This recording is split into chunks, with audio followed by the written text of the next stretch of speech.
₹500 उन दिनों मेरे लिए सबसे बड़ी दौलत थी, वो ₹500 उन्होंने मेरे साथ। अब आप समझ सकते हैं कि किस लेवल से और किस मतलब दुश्वारियों से मैं आगे आया हूँ, लेकिन मेरे माँ बाप ने मुझे इतनी हिम्मत दी, मैं उस हिम्मत से कभी गिरा नहीं। समझता हूँ कि मुझे आज भी वो दिन याद है कि मेरे पास पैंट नहीं हुआ करता था। हाँ, मेरे पास पैंट नहीं हुआ करता था दानिश भाई। मैं अभी तक जो भी हूँ उन टीचर साहिबान की भी वजह से हूँ, क्योंकि मुझे ए लिखना नहीं आता था, बी लिखना नहीं आता। आवाज द वॉइस देखने वाले सभी नाजरीन को दानिश अली का प्यार भरा सलाम पहुंचे। जम्मू कश्मीर में गुज़श्ता चंद सालों से तालीम के शोबे में एक खास इनकलाब आया है। ये इनकलाब सिर्फ गवर्नमेंट इंस्टीट्यूशंस की वजह से नहीं, बल्कि इसमें प्राइवेट इदारों ने भी काफ़ी ज़्यादा काम किया है। आज कश्मीर के तालीम के शोबे में जिन्हें हमने दावत दी है, वो कश्मीर के एक ऐसी शख्सियत है जिन्होंने आज से कई साल पहले कश्मीर के नौजवानों को स्किल का रास्ता दिखाया था और कोशिश कर रहे थे कि कश्मीर के तालीमी निज़ाम को एक अलग दिशा दें। जी हाँ, मेरे मुराद प्राइवेट स्कूल एसोसिएशन बांडीपुरा के प्रेसिडेंट फायज अहमद साहब। आपका शुक्रिया अदा करना चाहेंगे आवाज़ द वॉइस के साथ बातचीत के लिए। जी बहुत बहुत शुक्रिया कि आज आपने मुझे बुलाया, तो मैं बहुत खुश हूँ कि आपसे रूबरू हूँ। तो मैंने अपनी जर्नी शुरू की है 1998 से। तो मेरा पहला जो इंस्टीट्यूशन था वो था बारामूला में। वही सर, इब्तिदा में आपसे हम यही जानने की कोशिश करेंगे, आपने आज से कई साल पहले कश्मीरी नौजवानों को स्किल का रास्ता दिखाया। आपने कहा कि जो तालीम हम पढ़ रहे हैं, ट्रेडिशनल एजुकेशन जो हम पढ़ रहे हैं, इसके साथ साथ हमारे नौजवानों के पास स्किल भी होना चाहिए। तब आज से कई साल पहले आपके जहन में कैसे आया था? जी एक्चुअली मैं नवोदय विद्यालय का स्टूडेंट हूँ। ओके। तो जब मैंने 10th पास किया तो एक नई सी स्ट्रीम गवर्नमेंट ऑफ इंडिया ने लॉन्च की 11th में, जिसे कंप्यूटर साइंस कहा जाता था। तो चूंकि हम 6 ही बच्चे सिलेक्ट हो गए थे उसमें, हमें फिर शिफ्ट किया गया। हम बारामूला से थे, तो पहला नवोदय विद्यालय था इस मतलब बारामूला में। तो हम शिफ्ट हो गए फिर उधमपुर। ओके। उधमपुर नवोदय विद्यालय ने स्ट्रीम लाई थी। तो माशाल्लाह मुझे लगता था कि जितने भी हम उसमें चले गए तो उनका ये मुस्तकबिल बन गया वहाँ पे। तो हमने computer science as a subject रखा। तो जब हमने कंप्यूटर साइंस, हमने जब 12th भी कंप्यूटर साइंस में किया, तो फिर मेरी सिलेक्शन सॉफ्टवेयर इंजीनियरिंग में हुई। तो जब मेरी सॉफ्टवेयर इंजीनियरिंग में, क्योंकि मेरा परिवार मीडियम लेवल का था, ओके, जा नहीं पाया बाहर कहीं किसी जगह पे, लेकिन मैंने अपना कैरियर इसी में चूज किया। तो चूंकि चाहते थे लोग गवर्नमेंट सर्विस करें, लेकिन मेरा एक और पार्टनर है, he is a renowned man right now, Comtech हम दोनों ने स्टार्ट किया बारामूला में। तो हमने पहला रिवोल्यूशन लाया बारामूला में, एक पहला कंप्यूटर इंस्टीट्यूशन एस्टेब्लिश किया कॉमटेक कंप्यूटर इंस्टीट्यूशन के नाम से। तो मैं समझता हूँ कि अभी तक मुझे लगता है बारामूला से लेकर बांडीपुरा तक जो जर्नी मेरी कंप्यूटर साइंस की रही, बांडीपुरा में भी पहला कंप्यूटर इंस्टीट्यूशन मैंने ही एस्टेब्लिश किया, जो भी गवर्नमेंट रिकॉग्नाइज्ड था, है भी, अभी भी चल रहा है। तो हमने, मुझे लगता है कि 11-12 हज़ार लोगों को ट्रेन किया हो गया इस घंटे जी। तो सबसे बड़ी खुशकिस्मती की बात दानिश भाई ये है कि अभी तक मुझे लगता है कि 7-8 हज़ार लोग, चाहे गवर्नमेंट सेक्टर में चाहे प्राइवेट सेक्टर में, जिन्हें रोजगार मिला। और सबसे बड़ी खुशकिस्मती की बात मेरे लिए वो है कि जब मैं किसी ऑफिस में जाता हूँ, मुझे खड़ा होकर सर आप ठीक है, जबकि मैं उनको पहचानता भी नहीं, सर आप ठीक है। बांडीपुरा की बात करता हूँ, मैं अपने डीसी ऑफिस में जाता हूँ तो वहां के भी जो कंप्यूटर ऑपरेटर्स है, सर आप ठीक है, आपका कोई काम है सर। तो इससे बढ़कर मुझे लगता है कोई अचीवमेंट नहीं है। उसके बाद भी मैंने देखा कि क्योंकि मैं स्किल से काम वाबस्ता रखता हूँ, बांडीपुरा भी मैंने काफ़ी ज़्यादा काम किया है स्किल में।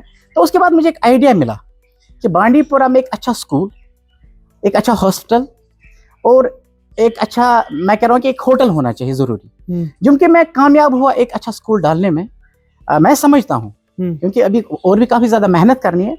मैंने एक फ्रेंचाइजी चेन जो इंटरनेशनल लेवल का ब्रांड है, इंटरनेशनल दिल्ली पब्लिक स्कूल, मैंने बांडीपुरा में एस्टेब्लिश किया। तो मैं समझता हूँ कि अभी तक मेरा 1500 का रोल है, और मेरे पास जितने भी वर्कर्स इस टाइम काम कर रहे हैं, जो मेरे टीचर साहिबान हैं, जिनकी वजह से स्कूल चलता है, मेरी वजह से स्कूल नहीं चलता, उनकी मेहनत और उनकी लगन से जो स्कूल चलता है, इस टाइम मुझे लगता है कि बांडीपुरा के अच्छे स्कूल में हमारा शुमार और JNK के अच्छे स्कूल में हमारे स्कूल का शुमार किया जाता है। और मैं कोशिश करूंगा कि इस स्कूल को यूनिवर्सिटी लेवल तक पहुंचा Okay. दूं, और ये मेरी कोशिश रहेगी इंशाल्लाह रहमान। जिस तरह से आप इस वक्त कौम की खिदमत कर रहे हैं, काबिल तारीफ भी कह सकते हैं। जिस तरह से आपने अब तक कई बच्चों को सही एजुकेशन दी और उन्होंने फिर कम्पिटिटिव एग्ज़ाम क्वालिफाई किए, आज आप एक बहुत बड़े ओहदे पे हैं। आज आपने एक एम्पायर खड़ा किया है नॉर्थ कश्मीर में। लेकिन जब हम पास्ट में आपकी बात करते हैं तो सुनने में मिला है कहीं दुश्वारियों से गुजरना पड़ा, कहीं परेशानियों से गुजरना पड़ा, रात दिन एक करना पड़ा। क्या आपकी पुरानी कहानी हम सुन सकते हैं? कैसे शुरुआत हुई थी? जी, मैं ये समझता हूँ कि माँ बाप सबसे बड़ी दौलत होती है एक बच्चे के लिए। मैं नादिहल बांडीपुरा में रहता था। मेरे वालिद साहब नेक इंसान थे, पर मैं इन टर्म्स ऑफ मनी कुछ भी नहीं थे। दौलत हमारे पास नहीं है। उन्होंने मजदूरी की, मेहनत की, और वो इबादत वाले इंसान थे। तो उनकी दुआओं से हम तीनों भाई एडजस्ट हो गए। तो मतलब आप ये समझते हो कि जो below down to earth poverty line में हमने भाइयों ने अपना गुजारा किया। लेकिन हिम्मत हमारे वालिद साहब की, जो मैं कह रहा हूँ इतने काबिलियत से मैं उनकी बात कहना चाहता हूँ, इतनी इज्जत से उनकी बात कहना चाहता हूँ। हर बच्चे को ऐसे ही माँ बाप मिले, क्योंकि उन्होंने ऐसी मजदूरी की मेरे लिए। क्योंकि जब मेरी नवोदय विद्यालय में सिलेक्शन हुई, मैं 6ठी जमात में पढ़ता था। हम बांडीपुरा के 4-5 लोग सिलेक्ट हो गए थे उन दिनों पूरा ये नॉर्थ एरिया में। तो मेरे माँ बाप के पास पैसे नहीं थे। फिर हमारे वलर के बीच में एक छोटी सी जमीन थी, 500 रुपए के हमने वो पेड़ बेचे। 500 रुपए उन दिनों मेरे लिए सबसे बड़ी दौलत थी। वो 500 रुपए उन्होंने मेरे साथ। अब आप समझ सकते हैं कि किस लेवल से और किस मतलब दुश्वारियों से मैं आगे आया हूँ। लेकिन मेरे माँ बाप ने मुझे इतनी हिम्मत दी, मैं उस हिम्मत से कभी गिरा नहीं। और मैं समझता हूँ कि अगर ये दौलत है, ये मेरे माँ बाप की, मेरे रिश्तेदारों की, मेरे दोस्तों की, और जो मेरे मोहल्ले वाले थे, मेरे बांडीपुरा की दुआओं से मैं आगे यहाँ तक बढ़ा हूँ। तो ये मेरी कहानी है। मैं ये समझता हूँ कि मुझे आज भी वो दिन याद है कि मेरे पास पैंट नहीं हुआ करता था। हाँ, मेरे पास पैंट नहीं हुआ करता था दानिश भाई। मैं किन दुश्वारियों से गुजरा हूं। लेकिन नवोदय विद्यालय एक ऐसा स्कूल है जो उन दिनों में सबसे बड़ा लेवल का स्कूल, मिनिस्टर ऑफ एचआरडी का स्कूल था वो, जो मैं समझता हूँ कि सबसे बड़ा स्कूल था। और सबसे बड़े स्कूल में मेरी सिलेक्शन हुई है। और मैं अभी तक जो भी हूँ उन टीचर साहिबान की भी वजह से हूँ, क्योंकि मुझे ए लिखना नहीं आता था, बी लिखना नहीं आता। कंप्यूटर मतलब ये जो इंग्लिश लैंग्वेज आप समझते हैं, ये तो कोसों दूर मुझसे था। लेकिन मैं आज तक जो भी हूँ, तो मेरे प्रिंसिपल मुकेश सक्सेना जी थे, जिन्होंने मुझे हाथ पकड़ के, वो इस टाइम स्वर्गवास हो चुके हैं, लेकिन हाथ पकड़ के मुझे सिखाया हिंदी क्या है, अंग्रेजी क्या है, मैथमेटिक्स क्या है। तो मैं सलाम करता हूँ उनको कि ऐसे ही टीचर सबों को मिले, ताकि हर एक का मुस्तकबिल रोशन हो। तो इस वक्त एक आप प्राइवेट स्कूल एसोसिएशन के प्रेसिडेंट हैं बांडीपुरा के अंदर जी। दूसरी तरफ आपका अपना एक स्कूल चल रहा है जिसके आप चेयरमैन हैं, international Delhi public school Bandipora ji. तो आज के वक्त में जब हम एजुकेशन की बात करते हैं, तालीम की बात करते हैं, हम अभी भी देख रहे हैं कि जो इलाके सिटी से काफ़ी ज़्यादा दूर है, वहाँ पे ज़्यादातर बच्चे अभी भी ट्रेडिशनल तालीम हासिल कर रहे हैं, सिंपल ग्रेजुएशन हासिल कर रहे हैं। क्या समझते हैं आप, कैसे एक बच्चा अपने लिए एक बेहतरीन रोज़गार हासिल कर सकता है? कैसे वो अपने लिए एक अलग रास्ता ढूंढ सकता है? आफ्टर जब एक बच्चा 12th क्लियर करता है, तो किस तरह की प्रिपरेशन उस बच्चे को करनी चाहिए जिससे उसका मुस्तकबिल ब्राइट हो सकता है? जी, आप सही फरमा रहे हैं। लेकिन दानिश भाई, मैं आपकी आज की एज बता रहा हूँ। अगर कोई मजदूर भी हमारे एरिया में है, वो एक स्मार्टफोन रखता है, वो एक स्मार्टफोन रखता है। तो लेकिन मैं एक और बात ये कहता हूँ, जो इंफ्रास्ट्रक्चर की बात करेंगे आप, चाहे गवर्नमेंट स्कूल है या प्राइवेट स्कूल में, बांडीपुरा में मेरे पास 129 स्कूल्स हैं जो प्राइवेट है, जो बजट वाले स्कूल्स हैं। ऊपर तो ज्यादा मैं नहीं कह रहा हूँ वहाँ पे है, लेकिन माँ बाप बहुत कोशिश करता है। माँ बाप बहुत कोशिश करता है इस बच्चे को मैं अच्छे स्कूल में मैं मजदूरी करूं, मैं ये करूं, मैं वो करूं, ताकि इस बच्चे को अच्छे स्कूल में मैं पढ़ा पाऊं, ताकि उसका मुस्तकबिल रोशन हो जाए और वो कॉम्पिटिटिव दायरे में आ जाए। अब हमारे पास आप समझ नहीं रहे कि अगर हमारा फार फ्लंग एरिया भी है, वहां पे इस टाइम नेट की कनेक्टिविटी है और गवर्नमेंट की काफी अच्छी स्कीम्स हैं। और मैं प्राइवेट के हिसाब से कहता हूं कि हम भी अपने प्राइवेट स्कूल वालों को कॉम्पिटिशंस या कोई ऐसी कोर्स वेयर जो हमें मिलता है कहीं से, बुक से उनसे मिलता है, हम वो कोर्स वेयर उनको देते हैं ताकि वो अपने बच्चों को अपग्रेड करें। कंपटीशन अभी हम करवा रहे हैं, अभी खेलों के कंपटीशन, नाथ के कंपटीशन, ऐसे राइटिंग के कंपटीशन, और जो AI लेवल अभी आप समझ रहे हैं, मुझे लगता है बच्चा काफी होशियार हो चुका है। लेकिन सबसे बड़ी बात इसमें एक और चीज है कि माँ बाप का फर्ज है कि वो अपने बच्चे को राइट दिशा में ले जाए।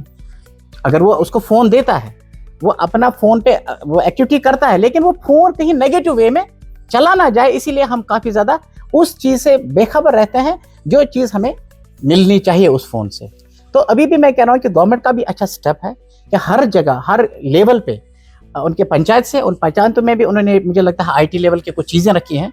तो मुझे उन चीजों को, या लाइब्रेरीज है या हमारे गाँव की मैं बात कर रहा हूँ कि कोई ना कोई ऐसा इंसान है जो जिसके पास ऐसी चीजें हैं जो उन बच्चों को वो डिस्ट्रीब्यूट कर सकता है और अपने एरिया को खड़ा कर सकता है। जैसे अभी हमारे पॉलिटिकल लीडर्स हैं, वो भी कुछ ना कुछ काम करते रहते हैं अपने एरियाज में।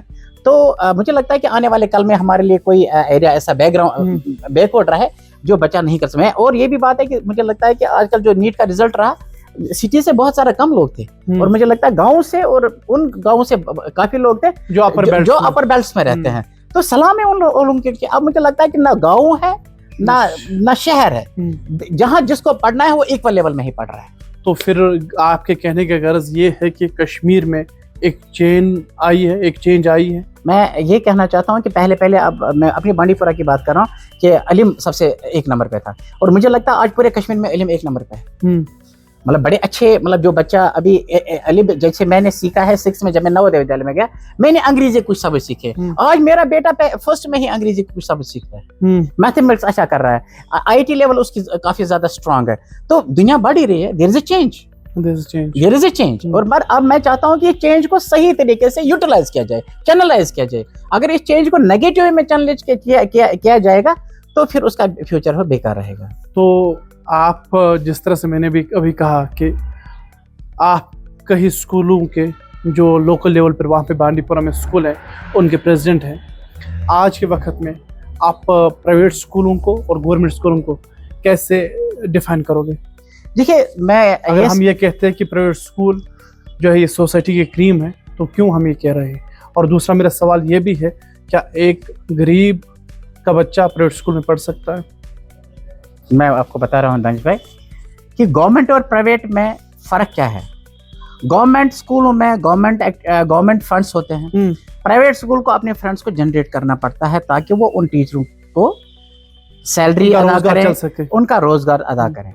अब मेरा टीचर जो होता है वो ग्रेजुएट या पोस्ट ग्रेजुएट होता है, अच्छे पढ़ा लिखा होता है। अब आप हालात की वजह से देखते हैं कि अब मुझे लगता है कि आने वाले काल में गवर्नमेंट की जॉब्स नहीं होंगी। हर एक इंसान को, चाहे वो स्किल लेवल में है, चाहे वो एकेडमिक्स लेवल में, उसको अपना कोई ना कोई एंटरप्राइज शुरू करना चाहिए। अब हमने प्राइवेट स्कूल की बात कर रहा हूँ मैं, मेरे 199 स्कूल्स हैं जिसमें मुझे लगता है 12 लाख के करीब बच्चे पढ़ रहे हैं इस टाइम। और हर एक स्कूल में 10% से लेकर 20% वो बच्चे पढ़ रहे हैं जिनकी कोई फीस नहीं, बट कैटेगराइज्ड है। अब आप कहेंगे हर एक है, नहीं, जिनकी लेवल काफी ज्यादा डाउन टू अर्थ है, जो अपने बच्चों की फीस मैनेज नहीं कर पाते हैं, लेकिन बड़ा शौक है कि हम बच्चों को इन स्कूल में पढ़ाएं। उनके लिए हमें गवर्नमेंट से भी और अपने तरीके से भी, और अपनी ऑर्गेनाइजेशन, जो हमारे स्कूल ऑर्गेनाइजेशन पे होते हैं, वहां पे एक इसमें भी एम एंड ऑब्जेक्ट जो है कि हम बच्चों को आप फ्री ऑफ कास्ट पढ़ा सकते हैं, चाहे वो ट्रांसपोर्ट लेवल है, चाहे वो एकेडमिक लेवल है। यूनिफॉर्म भी कहीं बच्चों को हम, क्योंकि हमारे पास वेंडर्स जो होते हैं यूनिफॉर्म बेचने वाले, उनको हम रिक्वेस्ट करते हैं या बुक वालों को रिक्वेस्ट करते हैं, इनको फ्री ऑफ कास्ट आप बुक्स दे दें। और वो मुझे लगता है कि और उनकी जो चीजें हैं ना, वो छुपी रहती है हमेशा। हम उनको एक्सपोज नहीं करते हैं कि ये गरीब है, ये अमीर है, वो एक सेम लेवल में पढ़ते हैं, उसके पास भी वही इशू होता है, इसके पास भी वही इशू होता है। तो ये हमारा रहा प्राइवेट स्कूलों का हाल। अब आप कहते हैं गवर्नमेंट चीजों में, देखो हमारा प्राइवेट स्कूल जब हमें रिकॉग्निशन मिलती है, हमें इंफ्रास्ट्रक्चर बनाना पड़ता है। जबकि अगर आप गवर्नमेंट स्कूल में जाएं तो वो 2 मरलों में भी स्कूल कर लेते हैं, वो रिकॉग्नाइज ऑलरेडी होता है। हमारे पास वो फैसिलिटीज जब होती है ना, A to Z, जब हमारा CO साहब फैसिलिटीज देखता है, हमारी वो टीम देखती है, फिर हमें कोई रिकॉग्निशन मिलती है, तब तक हमें नहीं मिलती। जबकि आप गवर्नमेंट स्कूल में आप देखते हो, लाइब्रेरी हो ना हो, फायर एक्सटिंग्विशर हो ना हो, स्कूल का कमरा हो ना हो, उसमें फर्नीचर हो ना हो, तो उनको रिकॉग्नाइजेशन मिलती है। हमें तब मेहनत करनी पड़ती है, इन्वेस्ट जो ऑर्गेनाइजेशन उनको इन्वेस्ट करना पड़ता है। भाई साहब इन चीजों को पहले आप लाओ, इसीलिए मैं कहता हूँ कि हमारे स्कूल उनसे बेटर है। हाँ। तो इसके साथ साथ ये बता दीजिए, अब कई सालों से आप एजुकेशन महकमे के साथ जुड़े हुए, डायरेक्ट इनडायरेक्ट, तो आपको लगता है कि गुज़श्ता चंद सालों से एक बदलाव कश्मीर में तालीम के शोबे में हमें देखने को मिल रहा है? जी काफ़ी। आप कह रहे हैं कि आज देखो, पहले जब मैट्रिक होता था 33% वाला उनके घर में मालाएं डाली जाती थी, वो भी आज 95% पे उसको कोई पूछता नहीं। अब माहौल है ना, आप देख रहे हैं ना, कोई इंजीनियरिंग के लिए जाता है, कोई मेडिकल लाइन में जाना चाहता है, लेकिन अब आप देखिए मेडिकल लाइन में भी कोई वैल्यू नहीं रहा। अब सीधे माँ बाप कहता है कि नहीं भाई साहब आप सिविल सर्विस एग्जामिनेशन के लिए क्वालिफाई करो। आप समझ रहे हैं मेरी बात? तो ये बदलाव है। अब KS, IAS, IPS, the people need these things now. They don't go for the engineering, they don't go for this ना क्या इसका नाम है MBBS. Now this is a mushroom growing of things. Now they want to have a change. Now the people are trying their level best to achieve the AI technology degrees, which has been recently introduced, I think, in the country. तो अब आप समझ रहे हो, there is a change. Everybody wants, हर कोई माँ बाप चाहता है कि मेरा बच्चा कुछ अलग करे. If he is a businessman, he should be a super businessman. If he is a labor, he should be a super labor. तो आइडियाज देखिए ना, MBA, BBA, ये चीजें किस चीज में आ गई? क्योंकि अब स्कूल का जो एकेडमिक निज़ाम है अपग्रेड हो गया। लोगों को ये समझने लगा कि दुनिया जहां से आगे, मतलब सितारों से आगे भी जहां है। इतना नहीं है कि मेरा बेटा डॉक्टर हो गया था एंड नाउ। अब मैं एक एग्जांपल बताता हूँ, my daughter wants to become the commercial pilot. तो जो कंसेप्ट ही नहीं था, मुझे लगता है लड़कियों में था ही नहीं कंसेप्ट। अब बच्चों में ये नहीं, उसने कहा मुझे इसके लिए जाना है, I have to go. This is the level of the education. मुझे लगता है कि बहुत ज्यादा अचीवमेंट हो गए throughout the world achievement हो गए। और मैं लगता हूँ कि ये बहुत अच्छी बात है कि अचीवमेंट होती जा रहे हैं, but everybody should take this achievement in a positive way. ये वन तो अस फैज साहब, मालिस माज पे क्या हक फर्ज बना वैन किस माहौलस मज, वैन सान सोसाइटी मज? मालिस माज हुंद हक बना कि वो बच्चों को अच्छी तालीम दें। पहले बात वो है मॉरल एजुकेशन बच्चे को प्रोवाइड करें। ये पे वन दरसगाह गुन, मगर वो दरसगाह स्कूल मज बन ये गुस न आसन। दरसगाह अलग निज़ाम, ये दरसगाह गुस अलग आसन अमिस बच्चस। ये तालीम, अंग्रेजी तालीम अकिस बच्चस आसन अलग, क्योंकि माँ बाप का फर्ज बनता है कि वो पहले बच्चे को गुस दरसगाह लेवल पे इम्प्रूव करुन, लकल लेवल पे वसलाम कुरान बाकी चीज यम लेवल पे इम्प्रूव करुन, ताकि तसिंस बच्चस मज यम यथ लेवल पे वात सह आसे बदल कह। मगर अगर तुम यसान कि तस गसी बोर बनन कि अस करो अति अमिस कुरानी तालीम अति अंग्रेजी तालीम अति यह तालीम स्कूल हेक एम चीज ज्यादा प्रोवाइड करित, यह करो डिफरेंट। असल मॉरल एजुकेशन करिए घर, माँ बाप का फर्ज बनता है। इसके बाद स्कूल का दूसरा फर्ज बनता है कि इसको साइंटिफिक लेवल, इसका माइंड को ग्रूम करें, ताकि वो मॉरल एजुकेशन और साइंटिफिक एजुकेशन जब ये एक बंदे को मिलता है, मुझे लगता है वो नोबल मैन बन जाए, नोबल मैन बन जाता है। तो अत सत अंडर स्कूल तो उन स्कूल मज पर्नान वाल वस्ताद तमन खतर क्या बस वन मरहबा तुमन रॉपियस 10,000 रॉपियस 12,000 रॉपियस 15,000 तनख्वाह नित तुम कौमच सु खदमत कर। मे बासान कि कह तिस खदमत कर। बहुत हर वक्त अल्लाह ताला करान, मतलब दुआ गो छुस बहद खतर कि यह मेहनत मजूर उमन, यह मेहनत मजूर उमन। तो इहंदिस अत पोसस पे यी खत्म शरीफ वन खत्म शरीफ से इहंदिस पोसस पे, क्योंकि ये अपने आप को, अपनी चीजों को दूसरी जगह रखते हैं, अपनी एंटरटेनमेंट को दूसरी जगह रखते हैं, लेकिन सुबह का लेसन प्लान तैयार करके आते हैं और बच्चों के बीच में इनको प्रिपेयर करते हैं। अब आप देख रहे हो ना कि प्राइवेट स्कूल में कंपटीशन, ओलंपियाड्स हैं, बाकी चीज़ें हैं, ये साइंस एग्जीबिशंस हैं, क्रिकेट है, फलानी चीज़ें, क्योंकि प्राइवेट स्कूल बोल्स वना कि मेन प्रोडक्ट को सारे खुद बेस्ट बना इन द मार्केट, और वो मेरे प्राइवेट स्कूल का ऑनर नहीं करता है, वो प्राइवेट स्कूल के टीचर्स का। ओके, शुक्रिया आवाज़ बात के साथ बातचीत के लिए, वक्त देने के लिए शुक्रिया।